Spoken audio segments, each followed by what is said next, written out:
So I'm back again. It's been a while, and yeah, I bought another one. As you'll know, I got that Focus in the summer. It's been great. This one I got today, so let's go and take a look.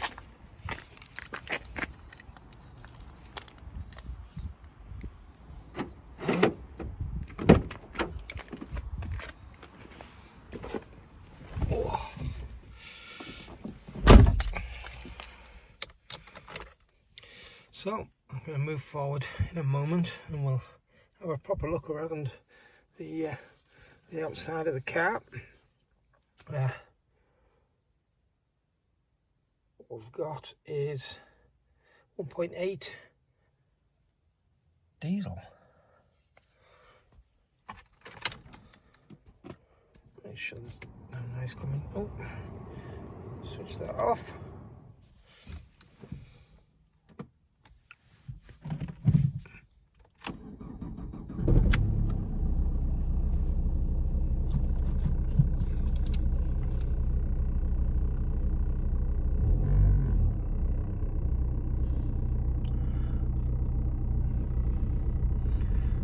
Actually, it's a bit sunny this morning, so I went up to collect this today. I saw it on Auto Trader just over a week ago. I went up, I had to go up to Chesley Street because that's where it was. Took a test drive and decided, yeah, I was going to have it. I needed a replacement for the Toyota. That one's going. So after I got the petrol Focus in the summer, which was supposed to be a second vehicle just to tinker about with and drive on nice summer's days, but definitely not to have as a daily driver. If you've seen that first video, it's a very low mileage. It was 35,000 miles and change, 20-year-old car. In the condition outside is a little bit is scrappy the right word. It needs some work on the bumpers. The paint's there's a lot of scratches and scrapes, but that'll come in time. There's a couple of dents on the body, but inside it's immaculate. It drives, it feels like a brand new car, but I've been having problems with the Toyota, and for the last 2 months that Focus has been my daily driver. I don't want to use it as a daily driver. I'm putting too many miles on it, and so I decided I'm going to have to get a replacement for that. But one thing the silver Focus has done is reinvigorated me on how much I love driving. I didn't get that with the Toyota. It's just a means to an end. I never got fun from driving in that car for some reason, and driving the Focus has done that. So when it came to finding a replacement, I thought there's only a couple of cars that I've owned previously that I know will give me that feeling, and it just happens that this is the first one. That wasn't the first one. It's the first one I actually went to see, but there was a few others I saw online, but yeah, I decided to get this. It's like I say, it's a 1.8 diesel. We'll have a quick look around. Yeah, so the sun is pretty bright this morning. I've probably picked the wrong time of day to record this. There we go. It's a TDCI. There are a few little marks on the paint, but I mean, it's a 17-year-old car, but it's remarkably good condition.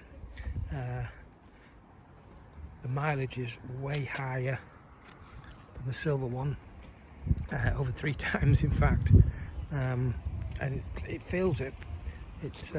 It does feel a little bit older, even though it's newer. There we've got projector headlights on there with the headlamp washers. I'm missing the top cover on that one, and they're expensive on eBay, so whether I'll ever get one of those, I don't know.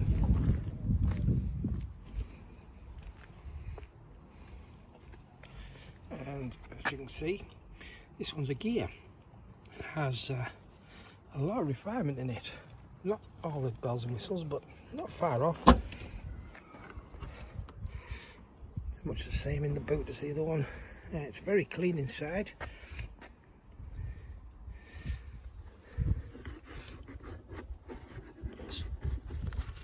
If I can get out, it's the same as before.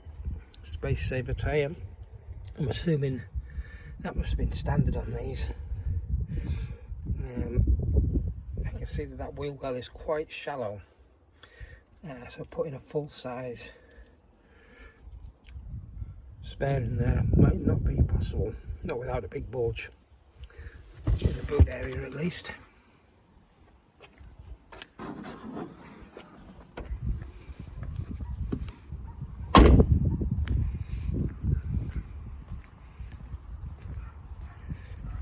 And under the bonnet we've got the Duratorque TDCI turbo intercooled 1.8 litre.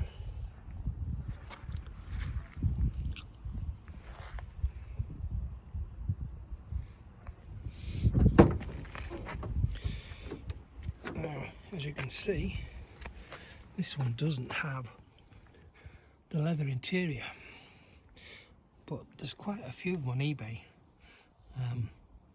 Unfortunately, most of them are too far away at the moment, but it seems like they're a fairly regular thing.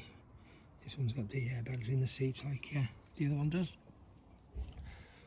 It seems like they're a fairly regular thing on eBay, so I imagine getting a leather interior for this isn't going to be particularly difficult. We've got rear electric windows, of course.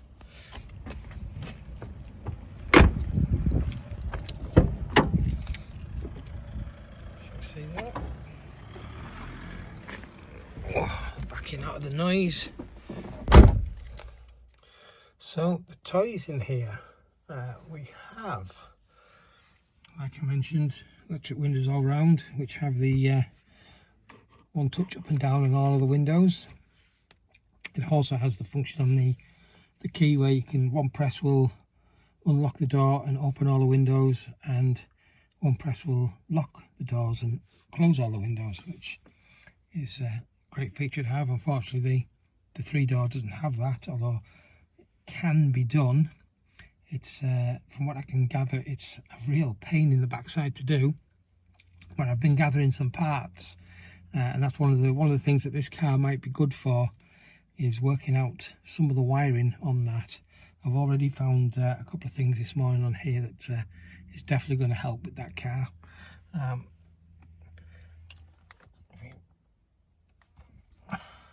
Steering locks on, there we go. So as you can see, the mileage on this is 131,000. That one's got 37,000 on now. It did have 35, but still, this is treble the mileage. Still feels nice, really nice car to drive. The steering is very tight. The gear stick does feel quite a bit woollier than the other one, but this one has a weird feeling, but it's a leather gear knob on this one, whereas the other one's plastic. But it just felt weird driving this morning, having driven that one. One thing I have been looking on that for the other car is the silver button on the handbrake. I've already done the door handles, which I didn't do a video for. So that other one's now got the silver door handles. We have the 6-disc in-dash CD changer. There is a problem with this. I've loaded a few discs in it, but it plays for maybe 5 or 10 minutes and then just comes up disc error.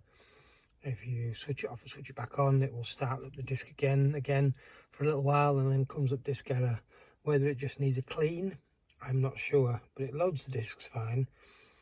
Well, I said by fine, it's a chew-on loading disc, because you press the load button, you load a single disc, and then it starts to play that disc. You don't get the option, at least not that I found, yet, just to load all the discs.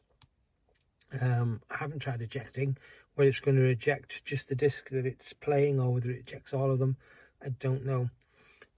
We've got climate control, which I don't have on the other one. The AC isn't very cold on this, so that probably needs regas. I had to regas the other one when I got that, and that worked fine. I don't see the point of doing it now. It's October, so I'll probably wait till the spring before I get that done. We've got, oh, you probably can't see, but down here is an electric seat. There's the button down there. I have it all the way down, so it really isn't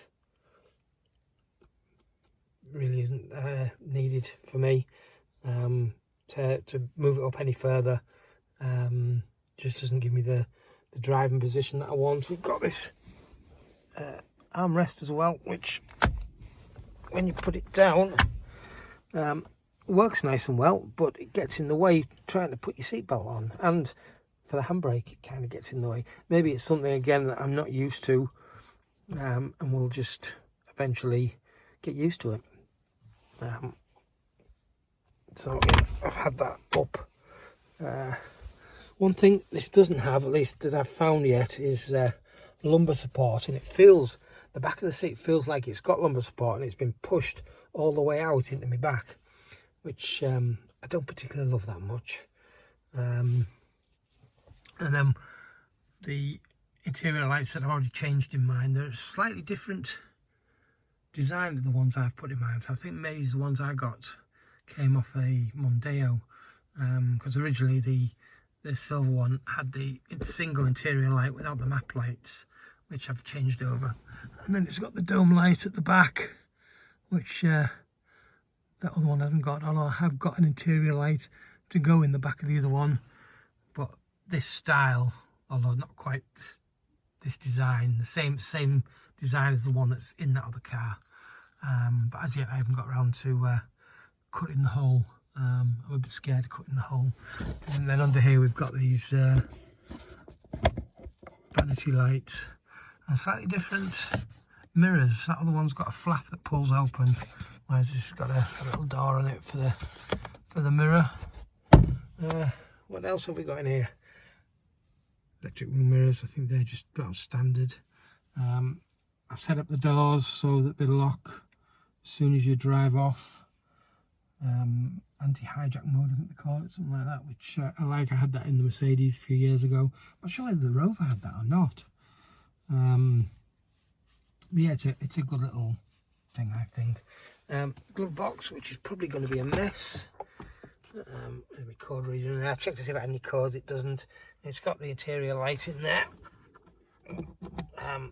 which that one doesn't have, but it has the hole. I've seen some that don't have the hole in the dash for that. The silver one does. As yet, I haven't been able to find the wiring, but on this one, I've been able to look to see where the wiring disappears into the dash. So that's something that I may be able to sort out. I've also got a damper on this one, on the glove box, so it falls open a bit slower, whereas that one you let go and it just boom. So this one has a damper.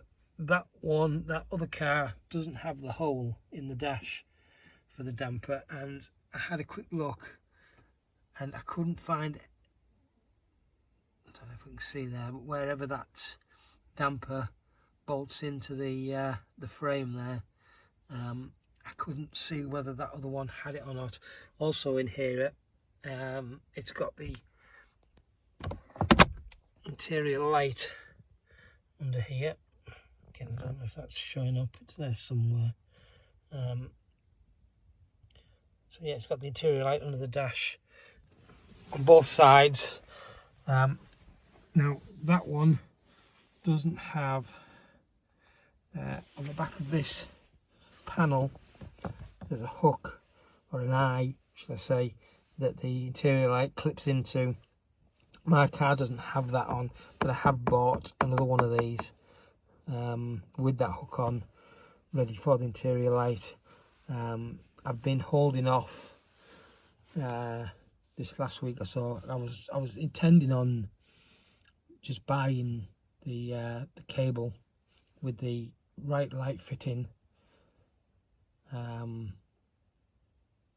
just to wire straight in, but now I've got this, I can whip this off, see where into the dash that cable goes, and then I might be able to check on the silver one, finesse, whereabouts on the dash, or whereabouts within the dash that cable goes, and hopefully it might just be taped up inside like the computer was in that other car, and the same with the wires on that side. Hopefully they're just taped in under the dash somewhere, the interior lights. Yeah, we've got the trick computer there. I don't know whether I mentioned that or not. At the moment I'm just using me cigarette lighter Bluetooth, which just tunes into the radio. The radio's already tuned into it there. For tunes at the moment, there's no way that I know of converting this to a behind dash Bluetooth unit.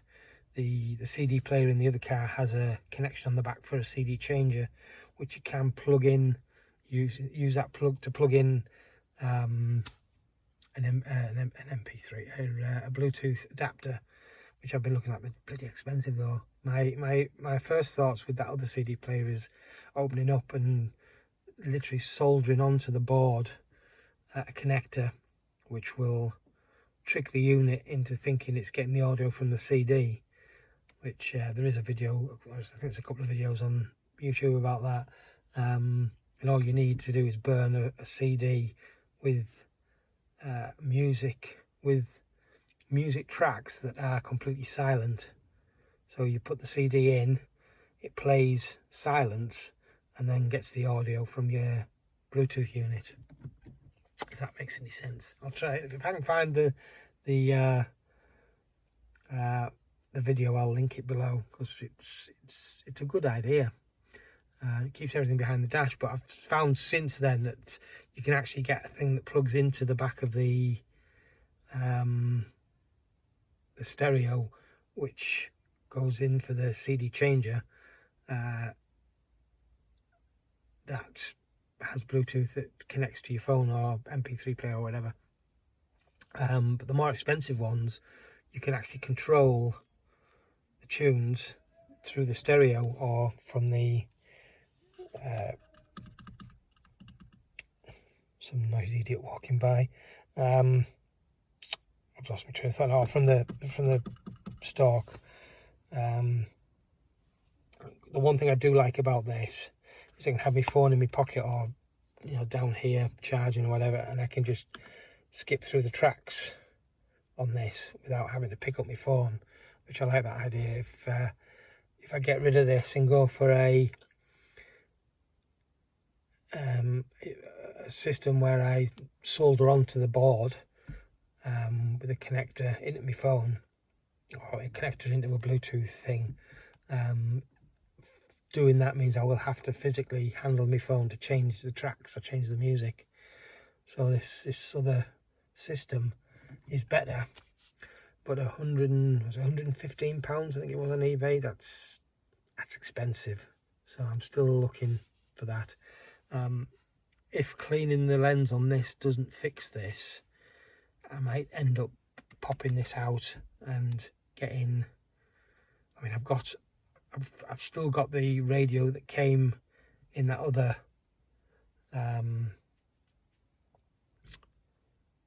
in the other Focus, which doesn't work, but I realised after buying the CD player for that, the Focus that I had 5 or 6 years ago, I kept the radio before I scrapped it, which I found in the spare room about a month after buying the car, and that is CD changer compatible, so I can maybe put the CD out of the Silver Focus in here and put that cassette player in the other car, both of which have the auto changer socket in the back. So yeah, this is the new car. This is going to be the new daily driver. It's already getting way better fuel consumption than the silver one. It's getting me about 38, 39 miles per gallon on average. This one is showing there 57.6. I don't expect it to keep that, because going to and from work means going on the motorway, so I'm probably going to be using a little bit more fuel going to and from work. But even so, I think it's going to be way better economically. That one gets me commuting about 55 miles per gallon. On a decent run, I can get over 60. So if I can keep to that, close to that 55 miles per gallon on this, I'll be happy. And also it just means I'm not going to be putting the miles on that on the Silver Focus, which I didn't buy it for that. As much as I've really enjoyed driving it, I love driving it. This was fun to drive as well. In fact, this feels like it's got more power, even though it's a diesel. It feels peppier than the Finesse, especially at lower end. You know, low end acceleration, this seems much peppier. That one does, when you're on the motorway at 50-60 miles an hour without even changing gear, you floor it, and it will pull away pretty well. One thing I did notice about this car, going through junctions, turning and roundabouts and things like that, you have to go down through the gears further in this car, whereas in the petrol car, what it would easily do in third gear, going around a roundabout for instance, this you would have to go down to second. It just doesn't quite have that upper end power to at lower revs, I guess. I don't know if that makes any sense. Anyway, I'm whittling on now, so I'm gonna go now. I don't suppose there'll be that many videos on this car. Not there's been that many videos on the other car, to be fair, recently.